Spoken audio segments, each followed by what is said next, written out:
Hi everyone, I'm starting the webinar, so we'll start getting people in, I think. I forgot to say hello, Ashby, how are you? I'm doing good. How are you? And Don, you were first in. Hello. I know you can't speak right now, but it's good to see you, Don.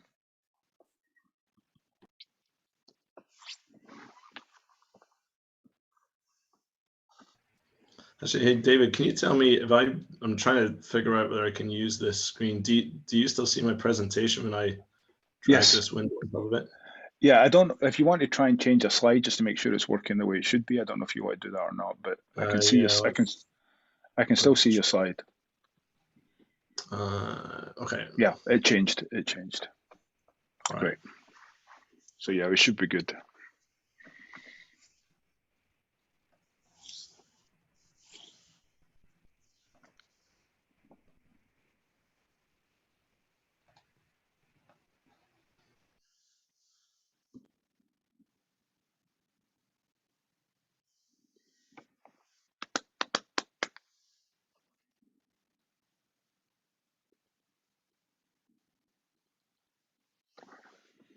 Well, we have 60 something registered, but we've got, this is what happens when you don't provide free beer. We've got 3 on at the moment. Just go get myself a beer. Yeah, well, that's it. You know, because of COVID, we used to do a reception and stuff and provide, actually pretty nice food, I thought. But with COVID, when we started coming out of COVID, it was still kind of mixed, and so it was cost. They were charging us an arm and a leg for the reception because they had to pre-pack everything. So people were handed boxes and stuff, and it was just getting ridiculous. Yeah. So we started doing the Valhalla. I don't know if you've been to Rice. Valhalla is our kind of graduate student pub, and so we started just running a tab at Valhalla. So so people were getting tanked up before coming into the talk. So sounds like the way to do it. I got to start coming to these myself. Yeah, well, you're more than welcome.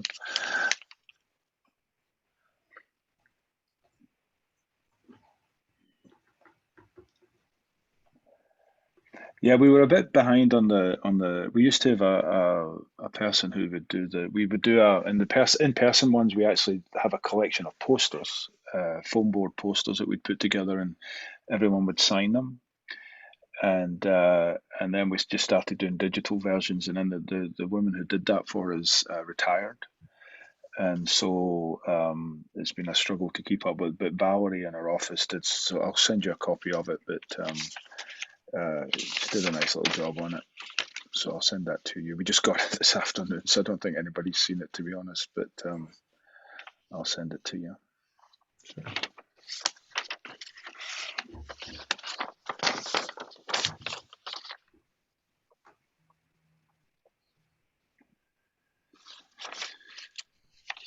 Still got a few minutes. I'm going to go grab myself some water. I'll be right back. Better mute in case. Never.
I think people are waiting to show up close to the hour because it's on Zoom. It was in person. So hopefully, oh, it's Leah. How you doing, Leah? You're not allowed to speak, but good to see you on.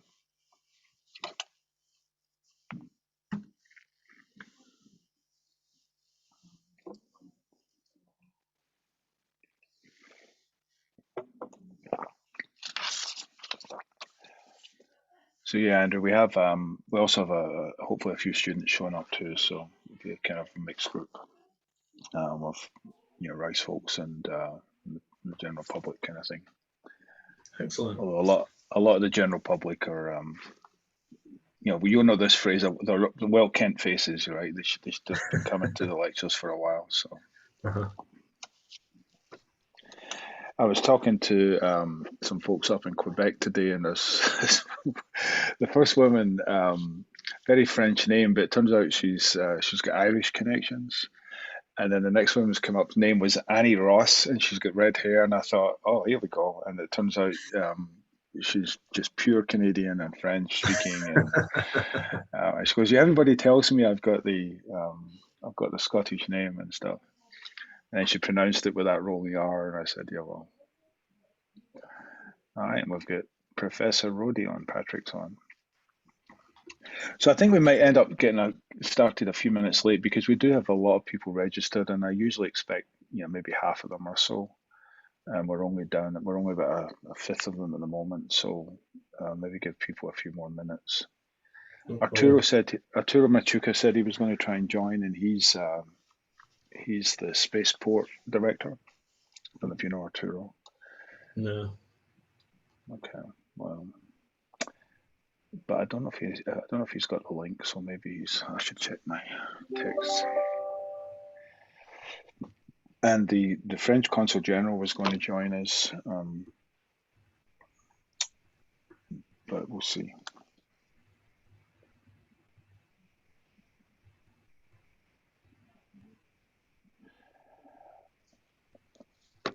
Okay, so like I said, we'll wait maybe another 3 or 4 minutes, and then we'll get started, and just people will come in as they come in. Perfect.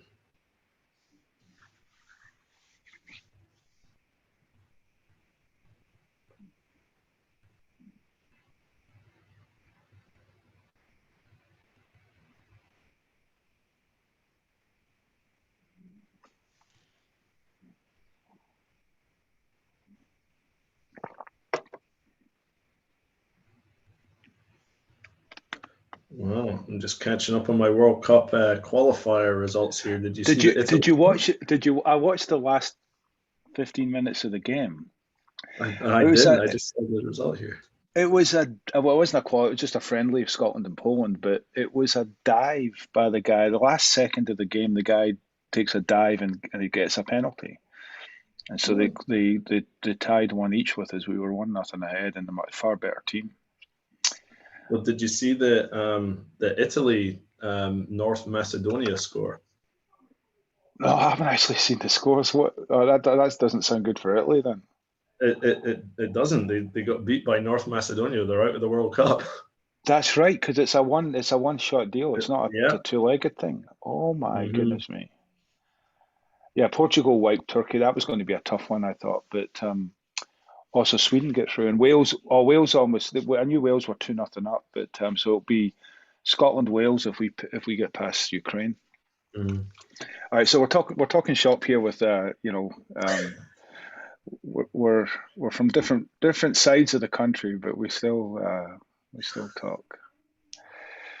All right, so why don't I just start, Andrew, with the basic introduction stuff. We've got 20 folks plus ourselves, and and then by the time we get started, there'll be a few more folks in. So let's do it that way. So again, welcome everyone.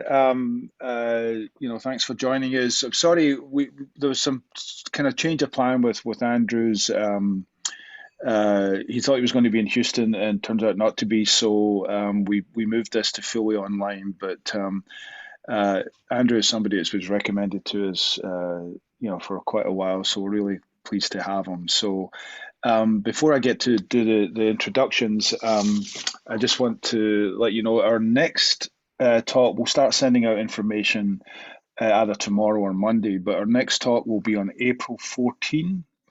And again, it should be in person and hybrid, so it should be hybrid. So if you want to come out to campus, you're obviously more than welcome, but we will stream it as well.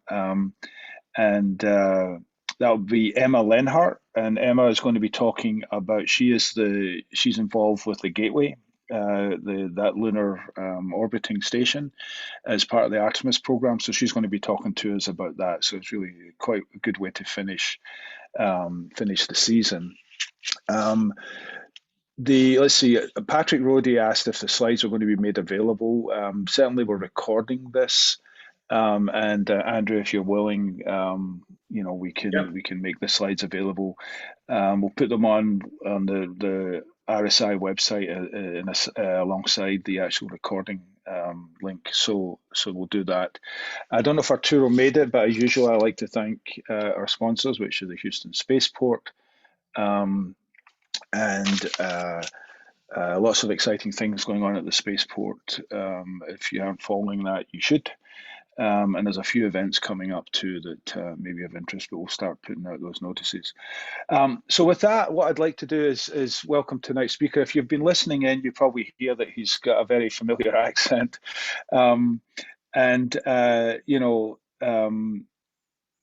It's great to, as I mentioned earlier, we work a lot, or we talk a lot to the kind of life sciences, human performance folks at Johnson Space Center, and Andrew's name came up quite a lot in that, not just as someone who does a lot of wonderful work there, but also as a good speaker. And I finally got to meet him just a few months ago for the first time. And, in Glasgow, we say the only good thing that comes out of Edinburgh is the train to Glasgow. But I think Andrew's going to prove me wrong on that, because I think we're looking for a treat tonight. But so let me just give you the basic bio and give you an introduction to our speaker tonight, who's currently in California, by the way, so that's why he's not here with us. So Dr. Andrew Abercrombie received his Master's in Engineering and Mechanical Engineering from the University of Edinburgh and a PhD in Motor Control from the University of Houston. He's 20 years of experience at NASA, most recently as lead of Human Physiology, Performance, Protection and Operations, H3PO, it's always a good name, supporting multiple NASA programs as well as partnering with commercial spaceflight companies. Department of Defense and multiple universities to provide world-class health and performance in extreme environments on Earth and in space. And we're really excited actually at Rice. Rice is going to be creating a new department in human health and performance. So we're really excited about that and hopefully get more connections with our NASA colleagues on that front as well. Andrew's professional interests focus on measurement and optimization of human performance in operations in extreme environments and have included studies in deserts, active volcanoes, Arctic impact craters, and reduced gravity parabolic aircraft. His favorite extreme environment experiences include living underwater for 2 weeks, but that's what you do if you live in Scotland. But he was actually part of the Nemo, the Aquanaut team, Nemo 14 mission.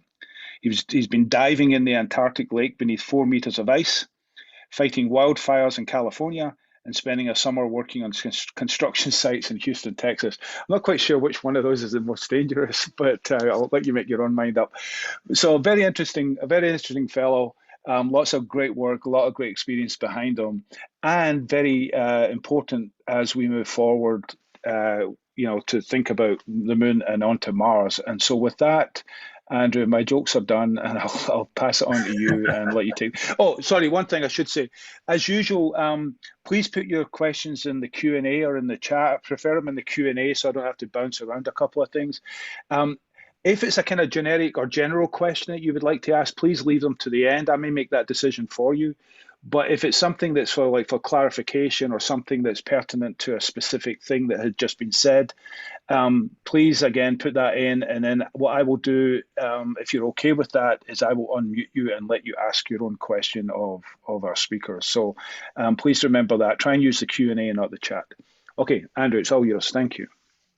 All right. Yeah. Thanks very much for the intro and for the opportunity to speak today. And apologies that I couldn't be there in person, but I'm going to make up for it and come join for one of the other lectures, hopefully in future. So I'm going to begin 5 days after my 17th birthday, when I sat down at a desk in the assembly hall of Buckhaven High School in Scotland. I was getting ready to take an important end of year biology exam when one of my teachers walked up to my desk and quietly asked for me to go and see the headmaster in his office after the exam. So now, as like most 17-year-old boys, at least at Buckhaven, I was no angel. But as I made the walk to the headmaster's office after the exam, I was about 80% confident that I wasn't going to be in trouble, and it turns out I was right. In fact, to my great surprise, I was being offered an all expenses paid trip to Johnson Space Center in Houston, where I would live with an astronaut and his family for 3 weeks and learn all about human space exploration as part of the first ever international space school. And as it happened, I already had big plans for this summer. I had a low paying manual labor job on a local farm. But after careful consideration, I decided that yes, please, the NASA trip would be just fine. So, but that day, the 15 minutes in the headmaster's office, that completely changed my life. When I traveled to Houston, I didn't just meet astronauts, but so many other people in so many different disciplines working together to make spaceflight possible. And I learned a lot about how many different challenges existed that remain to be overcome to get humans on Mars someday. And that was all fascinating to me, kind of technically, if you like. But the thing that really impacted and excited me the most was the way that everybody that I met both kind of understood these challenges, but they relished these enormous challenges, and they approached them with this mindset that it wasn't a question of whether it could be done. It was really just a question of, you know, how are we going to do it and when. And so that's when I knew that that's something I wanted to be a part of in some way, somehow. And that's why I'm here today. I still find it exciting. I've spent the last 20 years of my life now living in the States. And many of those technological challenges, they still exist. That's what I'm actually going to talk about, just a few of them today, but also ask for your help in trying to find some solutions to them, because goodness knows we don't have all the answers. Okay. So this is the goal of my talk. Get smart people to help solve human space exploration challenges and be excited about doing it. This, I mean, the nature of this lecture series, I think probably it's self-selected. A lot of people are pretty interested in space already, I would assume. But I look at it as a chance to not just talk about our latest and greatest projects and research studies, but to talk about the challenges that we have and some of the things that we don't yet have answers to. We often use the term in NASA technology gaps, the idea being that the gap refers to the difference between the current state of the art technology versus what we need our technology to be capable of when to enable humans to get to Mars. The difference between that is the gap, right? And it turns out when you're talking about human Mars missions, we have a lot of these technology gaps. I'm not going to talk about all of them. I'm just going to talk about a few of them, and specifically those for which I'm currently NASA's what they call capability lead, meaning that I've been asked to formulate the plan or the roadmap by which we can close these specific gaps that I'm going to talk about in a time frame that will get us on Mars in the 2030s-ish time frame. We do have roadmaps of a sort already, but they're being updated constantly. And I look at opportunities like this evening as a great opportunity to get new ideas and improve on these roadmaps. Okay, before I go into the details, just a few words about my professional background. That you kind of heard some of this already, so I'm not going to spend a lot of time on it. Started out in Scotland after this life-changing trip to NASA that I mentioned. Studied in Edinburgh, doing engineering. As part of that master's, I was able to do a year-long internship in the flight mechanics lab, working on X-38 during my master's, which I loved. Also realized that my true passion was for the human part of human space exploration, or as one of my engineering mentors at the time called them, the squishy payloads. And so I wanted to understand those squishy payloads. And so when I graduated from Edinburgh, I moved out to Houston, did my PhD at UH while working in the neuroscience lab at JSC. Done quite a few different things since then. David mentioned a number of them. These pictures are some of the highlights. But again, the constant thread that runs through it's this interest in measuring and improving human health and performance in extreme environments. Okay. So I'm going to focus on spacewalks, or EVA as NASA likes to call them. Some people understandably would ask, well, what's the big deal, right? We walked on the moon more than 50 years ago.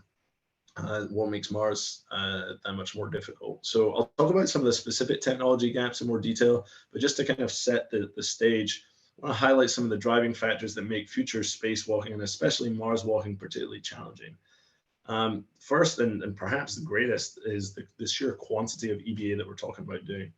Apollo was obviously an incredible human achievement, but we performed fewer than 20 total EVAs over the course of the program, a maximum of 3 per mission. When we're looking ahead to Mars exploration, we're talking about as much as 24 hours of EVA per person per week for missions lasting potentially many months. And that brings with it a whole lot of new challenges. In terms of injury, we didn't terminate any Apollo EVAs early due to injury, but we did experience injuries, even with the low frequency of EVA. We experienced injuries during ISS shuttle EVAs. Higher mobility planetary EVA suits, which are good in terms of performance in many respects, but the combination of higher mobility suits combined with more EVA time may actually introduce new injury mechanisms. For example, things like back, hips, lower body, that we've not seen as much for microgravity EVAs. Our future suits need to be built to accommodate and optimize performance for all crew, male and female, big and small. And so we'll talk a bit about that, but that's a new challenge. Our Apollo astronauts were much more similar in size to each other. As you can see in the video that just stopped playing, so the limited mobility of as well as the lack of sort of dexterity, the CG effects, and other factors associated with the Apollo suit, it required a lot of crew compensation to accomplish their objectives. And it's kind of entertaining to watch, but it's obviously not ideal from a performance perspective, and it's potentially dangerous not only in terms of injury risk, but risk of damage to the spacesuits, especially if you're in an area with less regolith and more pointy rocks. Decompression sickness. Apollo used 100% oxygen environment, which meant they had 0 pre-breathe. Future missions will use mixed gas because the 100% oxygen cabin is considered too high of a flammability risk. And that means decompression sickness, or DCS, is almost inevitable unless we have a risk reduction plan. I'll talk a little bit about that. And then finally, autonomy, operational flexibility. Mars EVAs will be conducted without real-time support for mission control because of the communication latency between Mars and Earth. And that's another of the technology gaps that we'll look at more closely. So the first technology gap is defined, it's written on the screen for you here. It's a really big one. In short, much as we need to know the state of our life support systems, we need to be able to know the current and kind of predicted future physical and cognitive state of the astronauts. This is essential to the safe and effective planning and execution of EVAs, especially as we increase the quantity and the complexity of the EVAs that we expect our crew to perform. We also need to be able to anticipate the capabilities and the constraints of our crew members during all mission stages. I'll explain more what I mean about this, but when we're designing our spacesuits, our vehicles, our tools, and our whole concept of operations for the mission, all of that needs to be consistent with what are the humans capable of doing and what are they not capable of doing. And so it's really kind of a combination of both a knowledge gap and a technology gap, and it's a significant challenge. I'll explain a bit more. Okay, so what do I mean by crew state, and particularly kind of crew physical and cognitive state? Parameters that we care about are things like metabolic rate, the physical energy expenditure of an astronaut while they're performing in the spacesuit, or even just while they're resting in the spacesuit. Their thermal state, which can range all the way from dangerously cold to dangerously hot. Inspired carbon dioxide, CO2, which is always a concern when you basically, in a spacesuit, you basically have your head inside of a fishbowl. And when you start working hard and producing more carbon dioxide, that can become problematic if your system is unable to keep up with the CO2 production. But how much is too much? How do we know how much the crew member is even inspiring? It's particularly challenging in emergency situations where your normal CO2 removal systems are not working well. Fatigue is an issue during it's an issue during microgravity EVAs, where you'll see performance decrements starting to occur later in the EVAs, which you would expect after 6 to 8 hours of, well, just about anything, but especially like physically and cognitively demanding work like spacewalks. We expect planetary EVAs to be even more demanding, and the consequences of making mistakes are potentially even greater. Some fatigue is inevitable, but when does that start becoming a threat to crew safety and mission success? We don't have quantitative answers to these kinds of questions. And again, thinking ahead to Mars, we don't have a room full of experts keeping an eye on those things and trying to help astronauts make those decisions. We're working on better ways to measure and model all of these things, but measurement is difficult in spacesuits, especially given that we have a 100% oxygen environment inside the spacesuit, which makes things like batteries and sensors risky in some circumstances. There's also a strong desire not to burden astronauts with the time and inconvenience and sometimes discomfort of covering them in electrodes and sensors and so on. Then on this last bullet here, sensory motor, I'm going to show a few videos that illustrate some of the challenges we face in accounting for changes in sensory motor function that will occur during a mission to Mars. And so I'm going to show each of these heavily. If you've not seen these, it's fascinating. These are videos that were they're de-identified and we're allowed to show here. But these are taken from returning ISS space station crew members 1 hour after they landed. And this is a series of tests performed by the NASA Neuroscience Lab.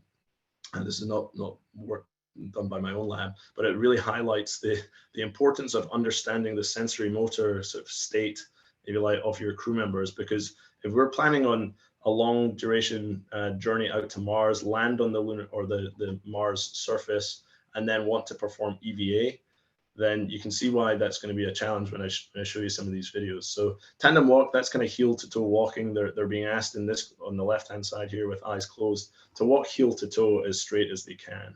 Andrew, sorry, Yeah. I just realised that we have a question about the inspired CO2, which I think is kind of pertinent before you move on. Yeah. Unless you're planning to go back to inspired CO2. No. No. Let's hear it. Okay, so this is from one of our former graduate master's students, Fenny. Fenny, would you like to ask your own question? Let me see if I can find you and give you allowed to talk. So Fenny, please go ahead and ask your question. Hi, thank you, Dr. Alexander. So my question is that you mentioned the inspired CO2 levels, and that depends based on the activity. So will these suits have a customized mechanism to sort of work the CO2 levels? I mean, will they be personalized, or will there be a generic number to work off of?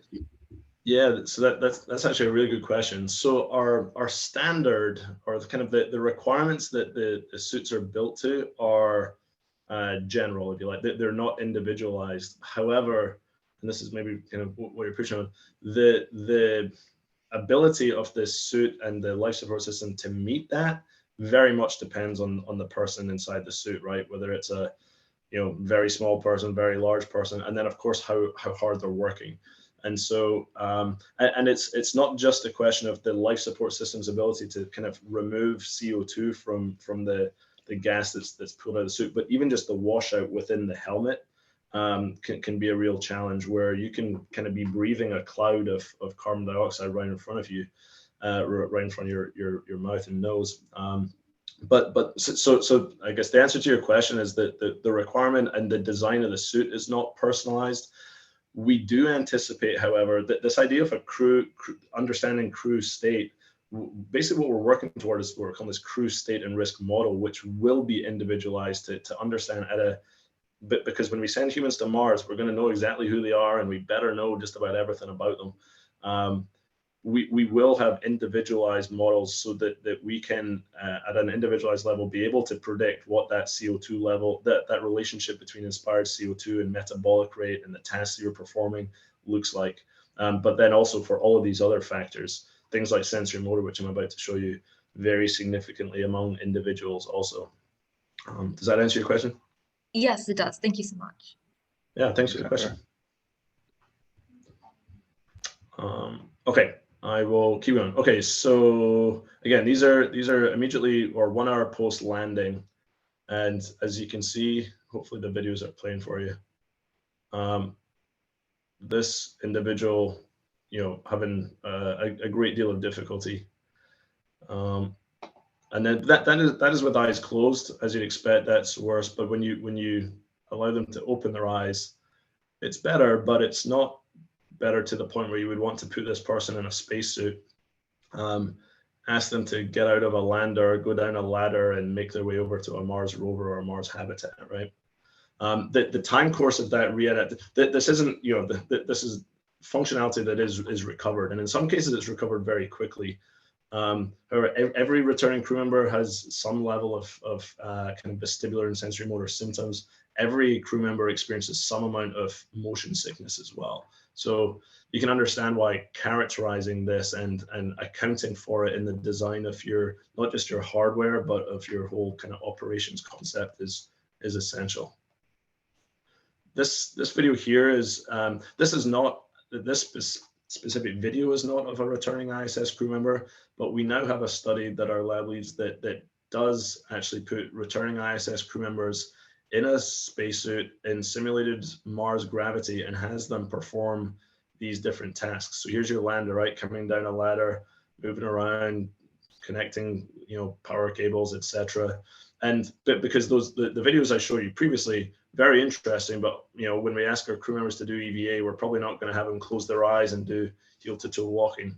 This is a more functional assessment, I'll say, of their ability to perform Mars-like EVA tasks. And it is fascinating to watch. I was there when we did the first returning crew members, having them go through this, and I'll not share any of the details, but I'll say it reaffirmed the importance of doing this study to understand the time course of recovery of functionality, so that we can account for that in our mission designs and our hardware and so on. Okay, how are we doing on time? 25 after. So the next technology gap I'll talk about is bioinformatics and decision support. The idea of ground-based and in-flight EVA decision support technologies to enable crew health and performance monitoring and decision-making during increasingly Earth-independent operations. Increasingly Earth-independent meaning, again, this idea that when we start going beyond cislunar space and start heading out to Mars, the communication delay between Earth and your spacecraft and your EVA crew members ultimately means that real-time support is no longer possible.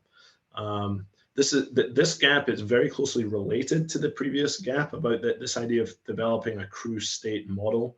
But this gap is more about how do we combine our monitoring and our predictions of crew state with other operational and environmental and system data, and then ensure that the right information is available to the right people at the right time so they can make the right decisions. This diagram here, kind of in a simplified way, captures how we do EVAs today, and to a large extent how we did EVAs during Apollo, where I'm not sure if you can see my cursor, but on the top left there, you've got your humans, your humans in spacesuits, and then they've got their fellow crew members who are usually inside the spacecraft that are available to help them out. Data comes from the vehicle, from the human, as well as just the voice and video data. That comes down to Earth and it's displayed. And then you have, very importantly, you have this large team of flight directors, flight surgeons, biomedical engineers, and others sitting in mission control. And collectively, you have hundreds of years worth of experience, as well as all that awareness, the attention, the judgment, a lot of training, a lot of knowledge, and then utilizing these procedures and flight rules that are all kind of defined well in advance, synthesizing all that to provide decisions and recommendations in real time to your astronaut crew members, whether things are going nominally and everything's going to plan, or if something unexpected happens and responses and decisions need to be made very quickly. However, if you look at the Mars scenario, this communication latency, it breaks things in the sense that we can still send data back and forth, but the latency of up to 44 minutes round trip means that while this team on the ground might still be there and they might still be looking at all that and trying to help inform decisions, there are a whole host of things that could, at a minimum, affect your performance and at worst, cause you to lose your crew members in a time frame that's less than 44 minutes.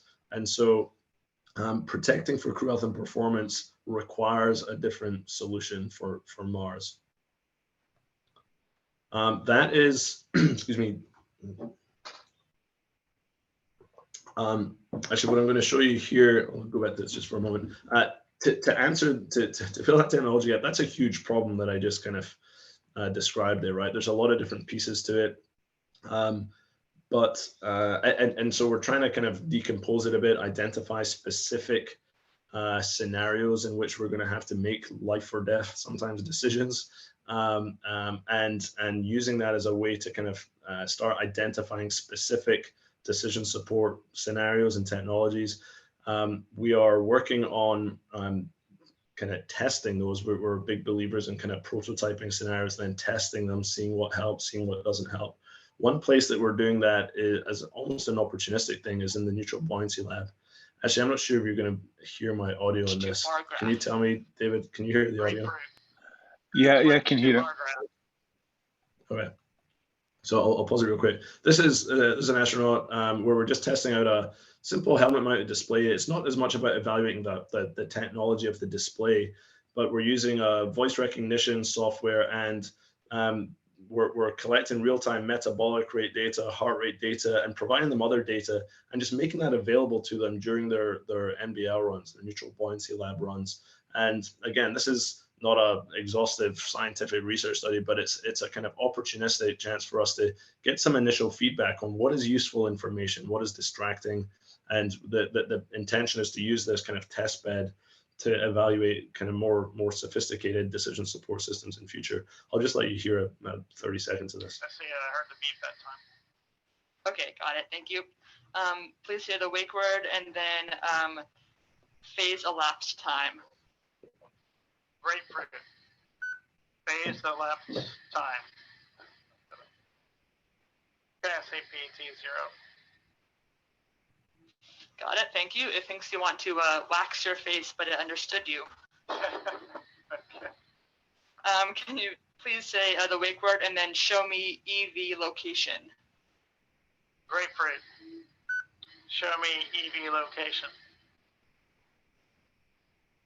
All right. Okay, so you get the idea there. I'm going to move on to the next one where, so NBL, again, we do a lot of training there anyway. We like to do testing there where we can. 2-bar graph. But one of the dedicated environments that we're working on, actually, I'll just start playing the video here while I talk. I don't think there's any audio in this one. NBL is a great place for training. We like to use it for testing where possible. What we're working on, though, as kind of one of our primary test environments is something we call Apache, which will allow us to simulate the Mars EVA environment in a way that has a high degree of visual realism, except for that rock, and immersion, while also providing a realistic approximation of the physical and cognitive workload associated with EVA. We need this to simulate the EVA scenarios and then test the prototype sensors and decision support technologies and the techniques that we think we're going to need to ensure that crew members are able to keep their situational awareness, not only of their own physical and cognitive state and their fellow crew members, but also the state and location of spacesuit, their rover, their habitat, and any other assets on the surface with them. So that's challenging at the best of times, right? But when unexpected situations arise, system malfunctions, or in this case, a dust storm, the crew need to have the information and decision support available to make these life or death calls without waiting for help from the ground. As you can see, it's a particularly bad day they're having on Mars by the look of it. Apache is where we plan to do a lot of that and testing and development work. I'll also mention, actually, in the next 1 or 2 weeks, we're going to be releasing a crowdsourcing challenge where we're partnering with, I think it's Epic Games, who run Fortnite, but big gaming company, to generate additional content for this environment. And so keep an eye out for that if you're interested, or I might be able to send a link afterwards if there's folks interested in learning more about that. And yeah, I guess what I didn't mention, the idea is that with this hybrid reality, you're interacting with some features that are physically there, some that are entirely virtual. We can operate with different levels of things like inspired CO2. We have a study looking at that uses Apache. And being able to kind of sense or test our risk. For this kind of testing, we don't actually need to be in a pressurized spacesuit. Again, if we get a physical workload approximation, then it's much easier for us to test out different sensors and understand, are they even useful? If we find things are useful, and we can then work on integrating the actual sensor technology into spacesuits. But the first question is this even useful?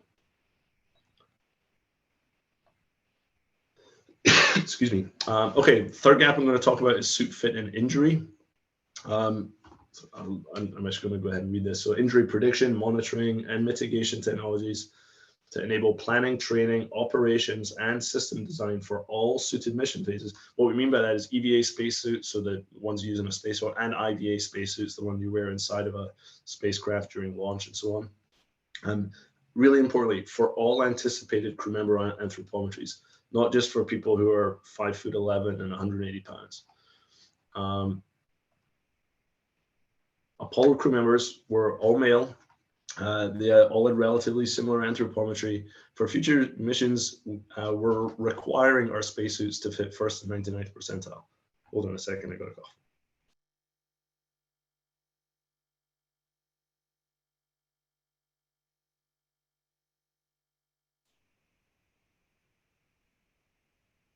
Okay, the fact is, we can build the perfect spacesuit and train the perfect astronaut, but if you don't match the two together, at a minimum, you're going to get degraded performance and you might get injuries.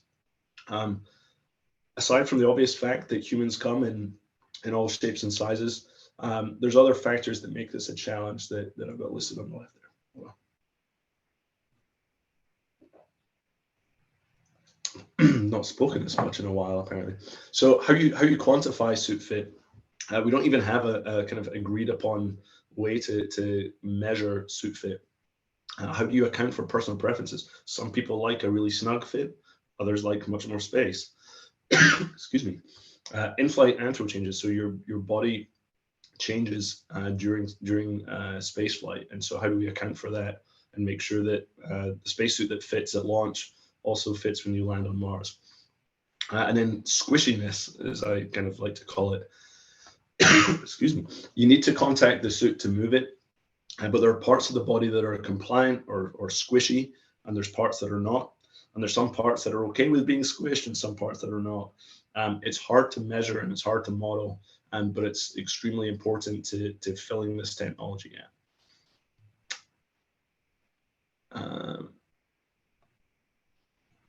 Okay, analysis of Apollo and microgravity injury data shows that injuries of low to moderate severity, including some that have required surgery, have been a persistent problem, with fingernail delamination and shoulder injuries being among the most prevalent. When we are in higher gravity levels and have much more massive spacesuits, with much more frequent EVA, and even the higher mobility that we have in these new spacesuit designs, they're all a concern for injury. So how can we predict injury modes and prevent those injuries from occurring? Excuse me.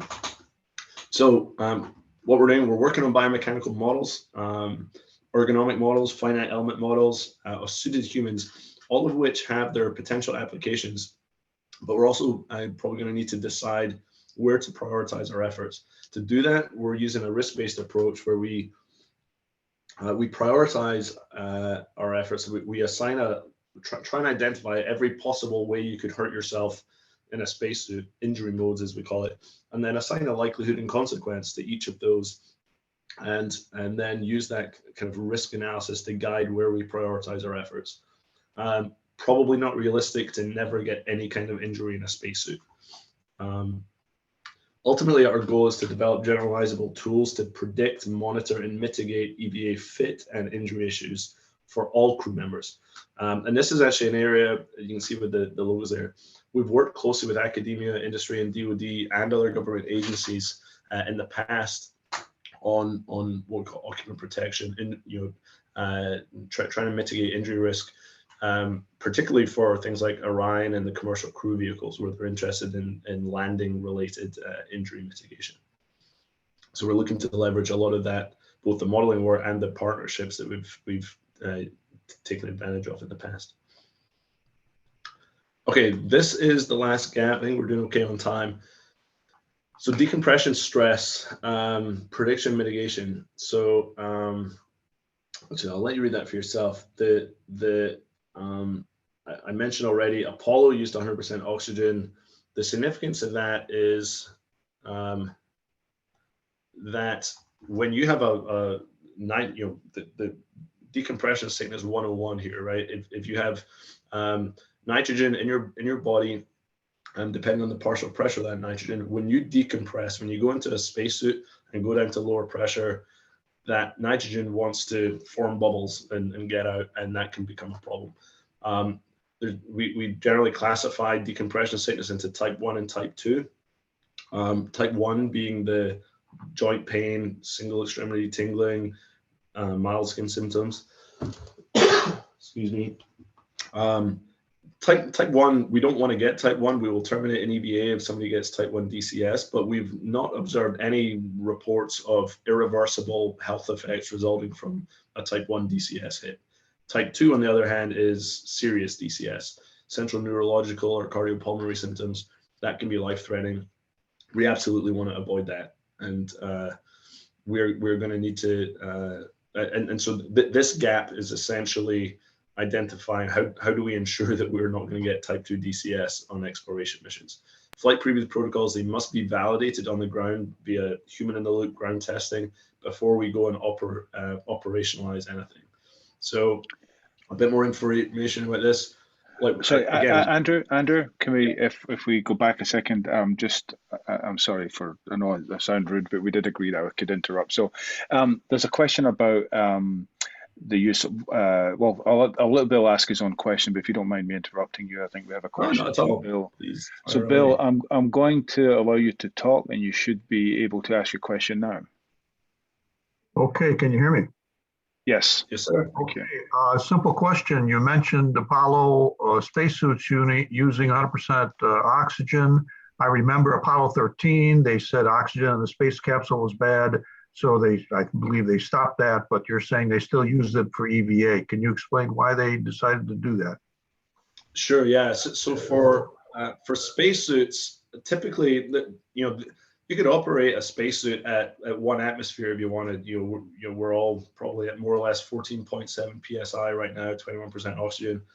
With spacesuits, typically they operate them at about 1/3 of an atmosphere because it makes it easier to move, right? Because they're it's kind of like a balloon, and the more it's pressurized, the harder it is to move. Typically, they operate them down around 1/3 of an atmosphere to avoid becoming hypoxic. Meaning that in order to ensure that you're getting enough kind of partial pressure of oxygen for the body to function, you need to enrich the oxygen level. So that's why in the spacesuit specifically, we still operate at 100 or as close to 100% as we can, essentially. Does that answer your question? Yeah, yes, it did. Makes sense now. Thank you. Yeah, no, thanks for asking the question. And yeah, actually, like the question of pre-breathe, decompression sickness, denitrogenation is what, in my experience of all the kind of areas that I work at NASA in the sort of human health and performance realm, it's one of the least broadly understood. A lot of it's not very intuitive, and I say that as someone. It wasn't my education background in this area either. I kind of had to learn a lot of this on the job. So yeah, let's see if I advance a slide. So this is an important one because we do EVA on the space station. Did one yesterday or even today. Actually, yesterday it was.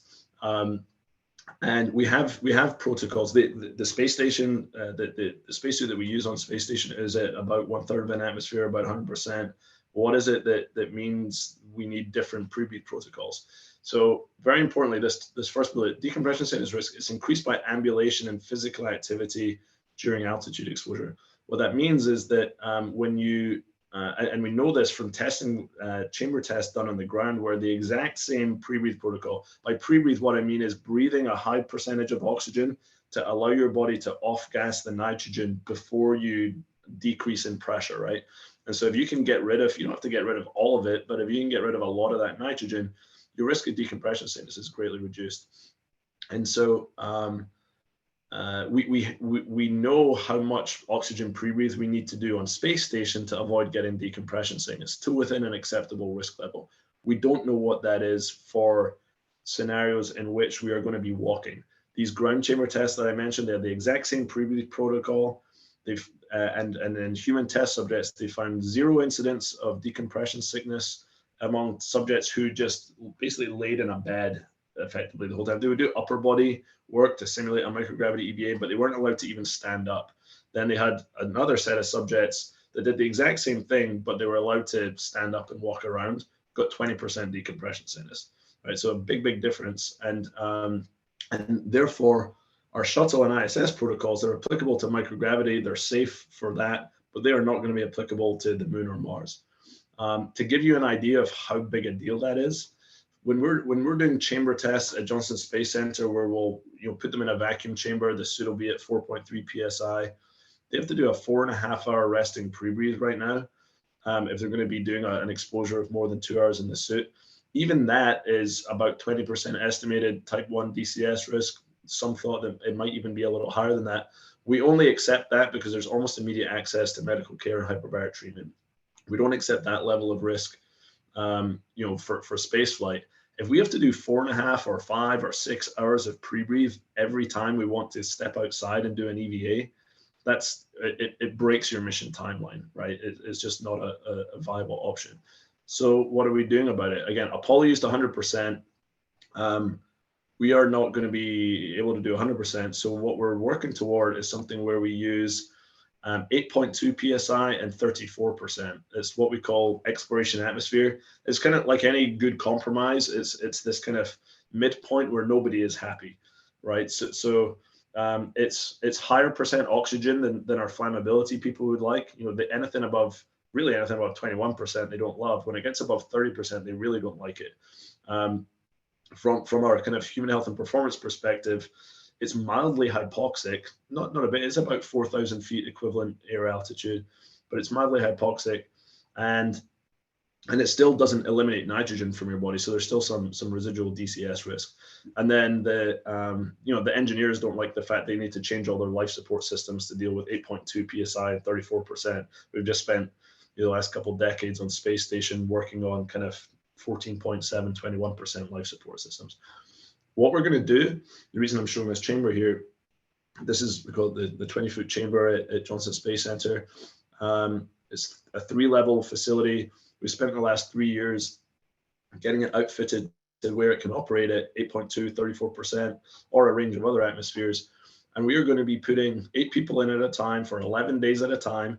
And then we're going to have them saturate, meaning like equilibrate at that atmosphere, 8.2, 34%. And then every other day, you see starting on day 3, we'll have them do a pre-breathe. Our model suggests you only need about a 20-minute pre-breathe. And then we're going to drop the chamber pressure down to 4.3 psi. They'll be on masks at 85% oxygen. That's to be conservative. We would hope they'll be on 100% inside the spacesuit, but sometimes you can't wash out all the nitrogen as effectively as you would like.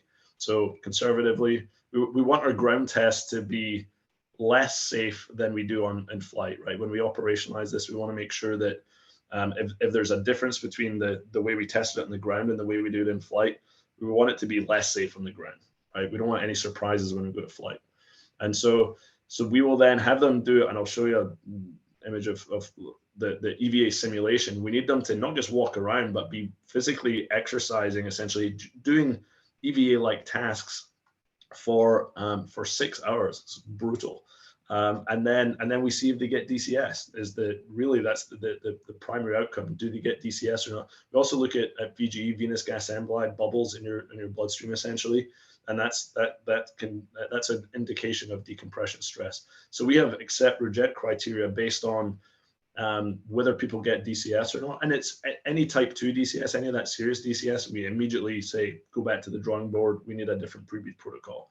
But there's an acceptable level of type 1 DCS, which is essentially that which is associated with there's a certain prevalence, less than 15% decompression sickness incidence at 95% confidence, where we've never seen anyone get type 2 DCS, right? It's a low enough DCS kind of risk paradigm.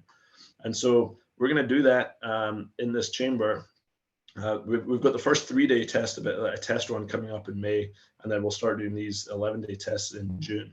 So let me just show you a little bit more. This is actually about, this is a CAD drawing. It's pretty austere in there, and again, it's because of flammability. Like you can't put just about anything in this chamber without getting a waiver from God almost, just because of the strict adherence to kind of materials flammability issues for this ground test. But we have on the first floor where we'll do the simulated EVA activities. Then we've got crew quarters on the second floor, and then we've got kind of a stowage, media center, kind of communal area up on top. This is the top floor. This is from it. We did a 24-hour test run in there a couple months ago. Actually, it was the end of last calendar year, so it was a few months ago now. You can see not a whole lot of furnishing. This is in the crew quarters area. These sort of torpedo tube style bunks, and then you got bathrooms facing.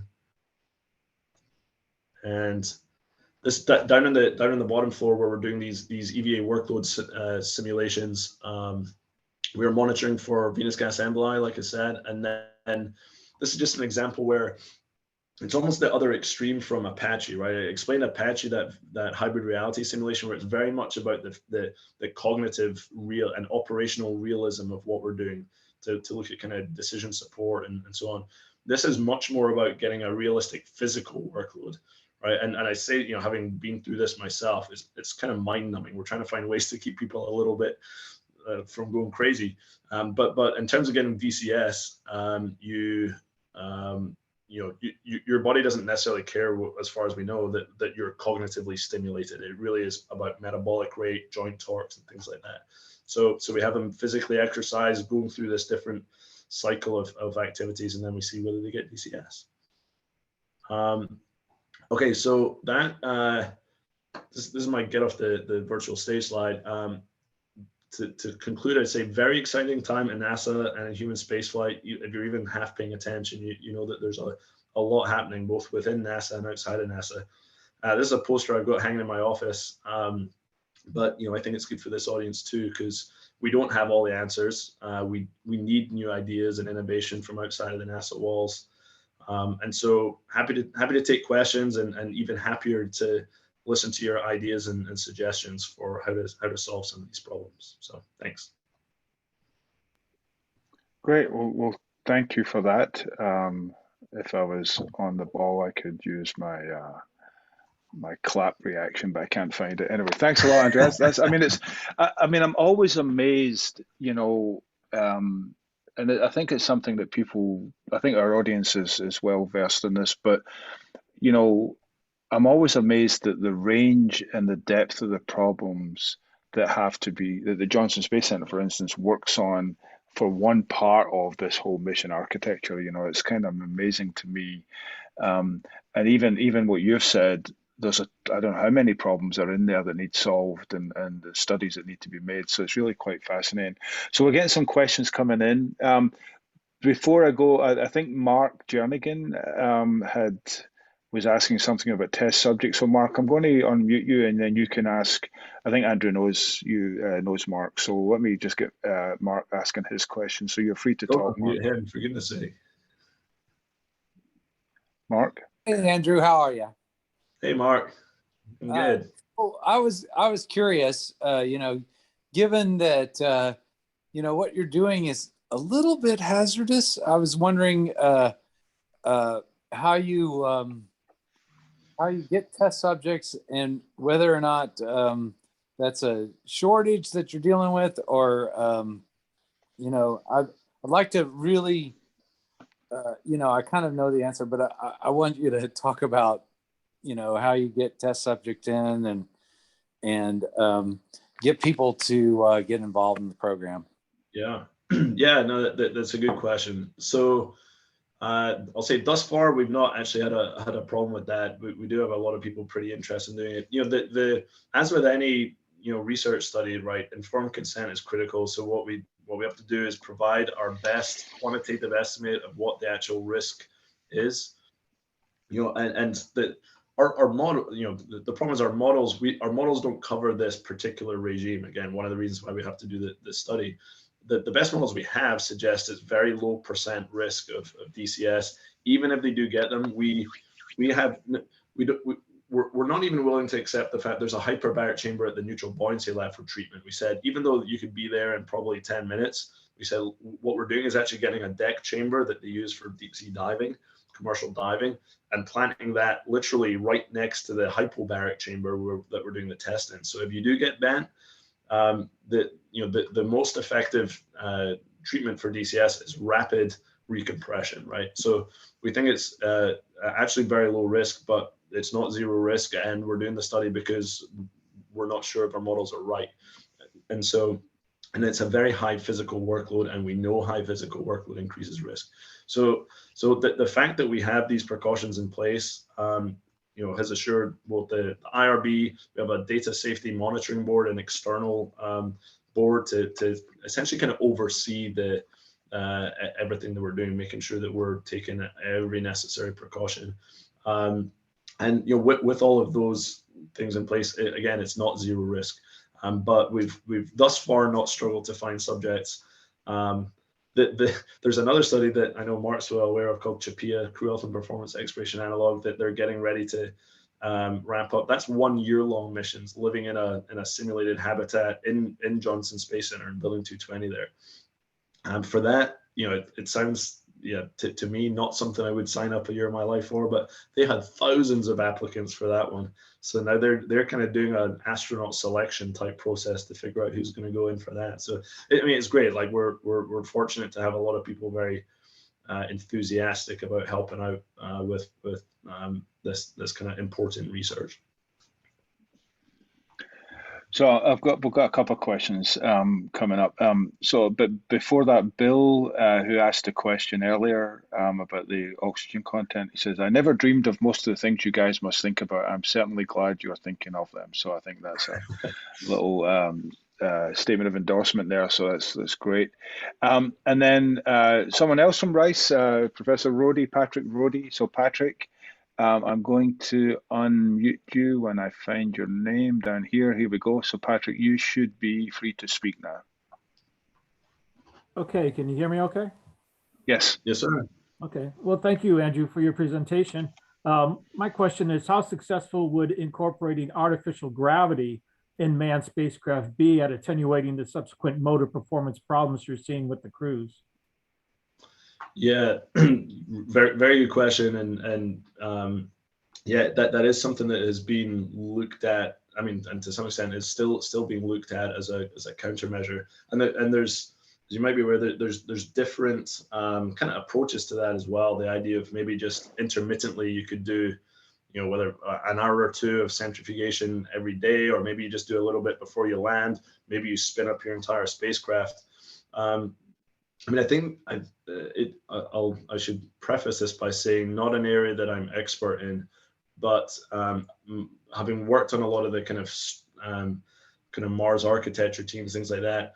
Essentially, it's not traded well in the sense that the implications for incorporating that kind of a countermeasure into your spacecraft design in terms of mass, power, volume, as well as operational impact of it. It comes at a significant cost in terms of all those metrics I just mentioned.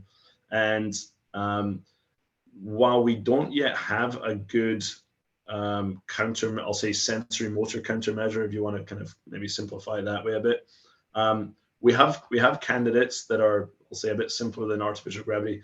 But even then, like the best countermeasure we have right now is don't plan an EVA the first few days after you land, like that, because what we find is, again, it's a temporary kind of readaptation that occurs. It's not without an impact to wait a few days to do an EVA, and especially if you have an off-nominal landing or something, you might not even have that choice. So it's not like, I don't mean to sort of trivialize the impact of the sensory motor readaptation, but my understanding of the reason why it's not currently being pursued is just that on an already mass power volume constrained mission architecture, it's too expensive. And again, not just in terms of dollars, it's too difficult to incorporate into the architecture. But which is different than saying it wouldn't work, right? It's just that it's too heavy of a lift right now, I think. So you can't have like them on the end of a tether and have the Canada arm spin them around a couple hours a day. maybe a bit cheaper, right? Yeah. Again, anything's possible. Maybe a little bit cheaper, I think. So our next question, I've got three more, and then depending on time, I might ask one. But it says anonymous attendee, so I'm assuming that might, except there was a phone number that has now logged off. So unless you want to in the chat, well, let me ask the question. I don't know who it is, so I can't unmute them. So let me ask the question in case it's of interest to other people. What frameworks exist currently on the ISS to treat DCS? Yeah, good question. So the approach right now is you keep them in the spacesuit, and then you actually attach something called the BTA, Benz treatment apparatus. What that does is allow you to, so first of all, if you get DCS, just bringing them inside the airlock and repressurizing the airlock, you can get the airlock up to 14.7 psi. If you keep the suit itself pressurized at 4.3, then those are additive, right? So your body is now seeing the sum of those pressures. And then additionally, what you can do is attach this Benz treatment apparatus. What that does is it essentially allows you to overpressurize the spacesuit by another 4 psi or something like that. And so kind of cumulatively, you end up with, it's like 22.7 or something like that, this overpressurization. And so that's basically how it's, fortunately, touch wood, we've not had to do that on space station, but that is how we would tackle it. And it's assumed, it's not known yet, but it's assumed that we would do something similar for the Moon and Mars, where the combination of suits plus vehicle plus possibly overpressurization. Actually, I'll maybe also mention one of the sort of new capabilities that we're hoping our future spacesuits will have is an adjustable pressure regulator, so that you can have the benefits of lower pressure for mobility and so on that I mentioned before. But if you do start getting DCS symptoms, you could dial up your suit pressure instantly, right? It would also mean that if we find our pre-breathes, we need longer pre-breathes than our models suggest. One option, if you had that variable pressure regulator, is you could start your EVA at a higher pressure. You're continuing to denitrogenate, and then as time passes, you can start kind of dialing it down. Especially later on in the EVA, you're getting a bit more tired, perhaps, but you've denitrogenated more. Maybe you can drop down your suit pressure a bit. So that's. And I presume when you're planning that you'd factor that into the planning of the activities to sequence them in the right way as well. Right, and that's where if you have a crew state model that includes your decompression stress, so going back to that idea of one of the parameters in a crew state model would be what is my decompression stress, right? And that's a function of a number of things, especially, primarily what is your current suit pressure at, but it also depends on what it has been at over the last 6 hours or whatever. And so you could be using that to say, oh yeah, actually I'm good to go. I can drop down at 3.5 psi now, or not. Yeah. Well, it sounds like, so let me go back to Fenny, because it sounds like you might have a volunteer here. So Fenny, you want to ask your question? Yes. Hello again. So I am a foreign national, and I really want to be an astronaut. And so I'm trying to look for opportunities in which I can participate in different studies just to get a feel for it. And so my question is, all of these kind of tests, do the participants you get or the volunteers, do they have to be US citizen or personnel, or can you have foreign nationals participate as well? I'll be honest, I'm actually not sure. If hiring, if we recruit test subjects from outside of the kind of NASA walls, if you like, then there is a mechanism in place for that, and they kind of get hired on as a kind of temporary employee of sorts. So I'll be honest, I'm not sure. I could, I can follow up on that. I've been in a similar, back in the day, I was in a similar situation, right, as a foreign national, and understand the some of the barriers and frustrations associated with trying to get your foot in the door and what have you. So I'm sympathetic to that. I will say one of the key actually, there were a couple of things that helped me a great deal. I should probably give a shout out, acknowledgement to George Abbey, Mr. Abbey. He was actually a supporter of the International Space School Foundation from the start, but was also influential in helping me get my foot in the door. And so I've always been very, very appreciative of that.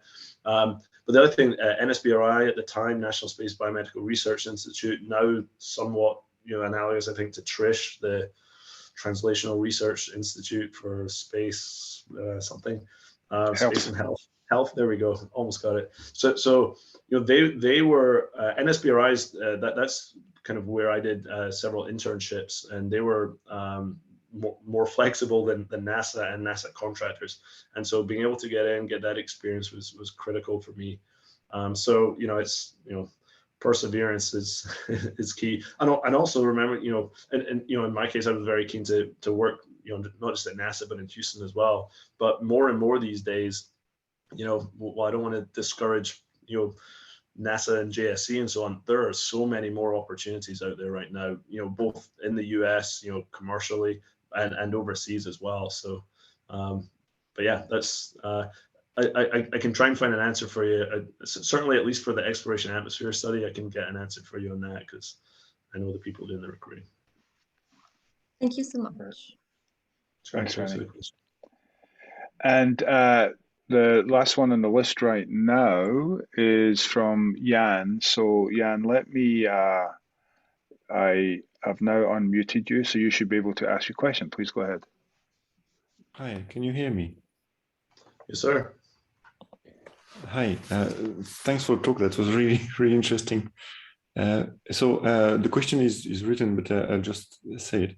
Are you studying high altitude adaptation or evolution of some humans on Earth as a proxy of low gravity slash less oxygen as would be on Mars? And if so, did you find any genetic adaptation markers and physiological changes? Thanks. Wow, yeah, that's a really good question. So, well, I'm glad you enjoyed the talk. The part about as it being an analog for low gravity, not so much. But the question about, I mentioned the exploration atmosphere, this 8.2 psi, 34%.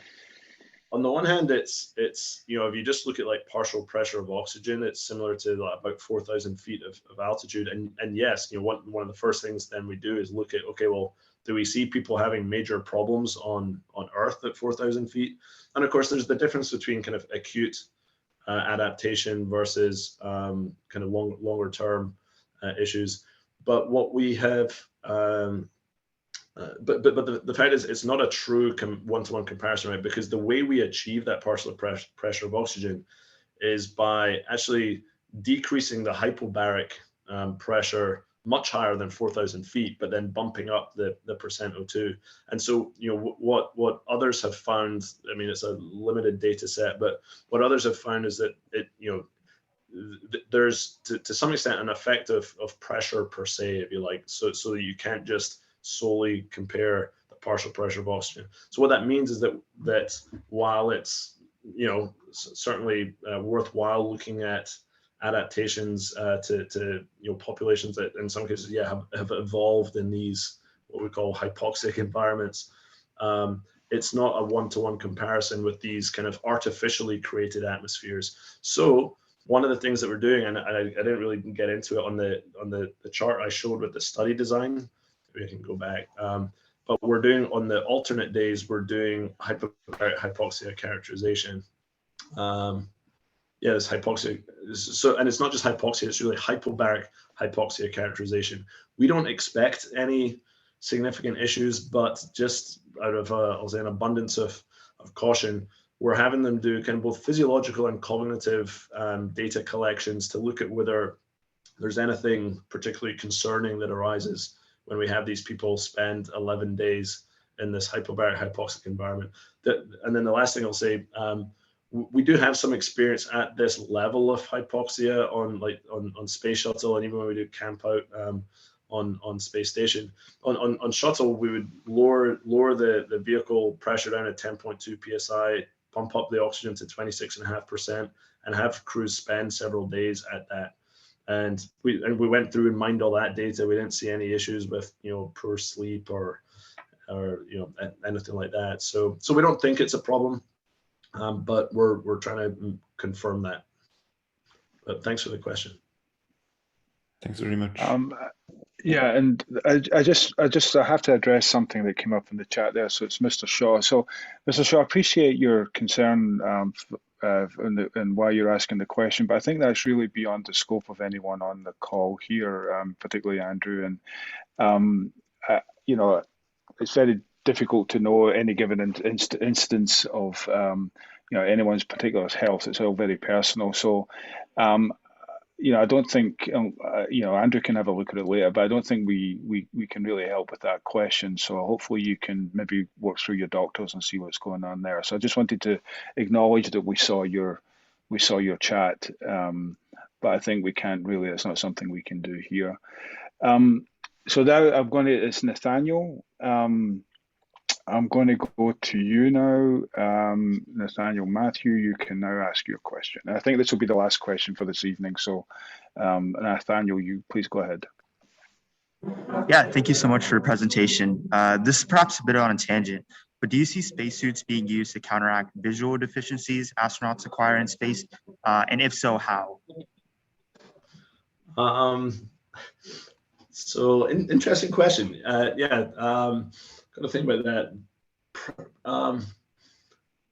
My initial response is I can't think of an immediate application of that. The visual impairment issues, or SANS, spaceflight associated neuroocular syndrome, I think we call it.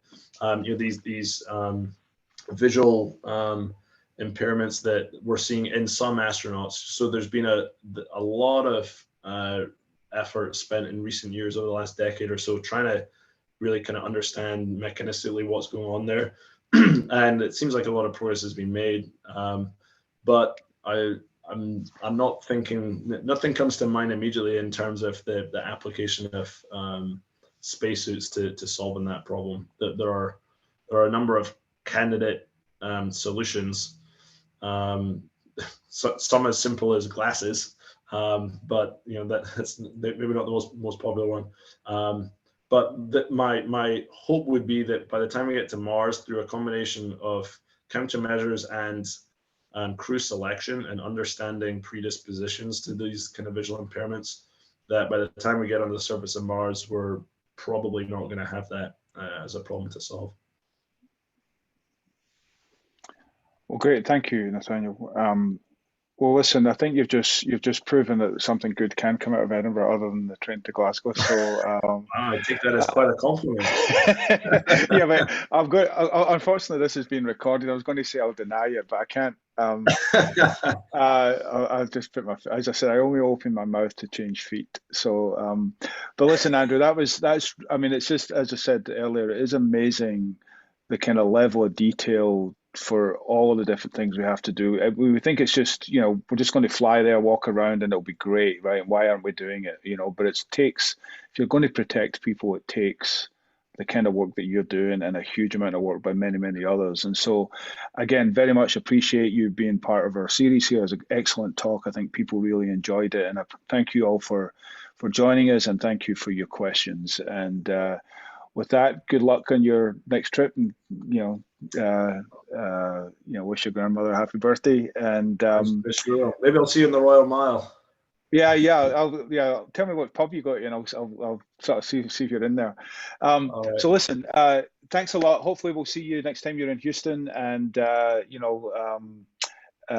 maybe Fenny can pass your email on if she'd like to ask Absolutely. the question again about.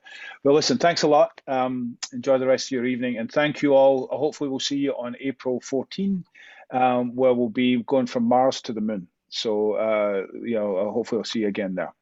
So again, thank you all, and you know the tagline, right? You don't have to go home, but you can't stay here, although you're not actually here, so you're probably home. But anyway, we'll see you all later. And Andrew, thank you very much again. Really appreciate it. Thanks very much. Appreciate it. All right, Bye now. cheers.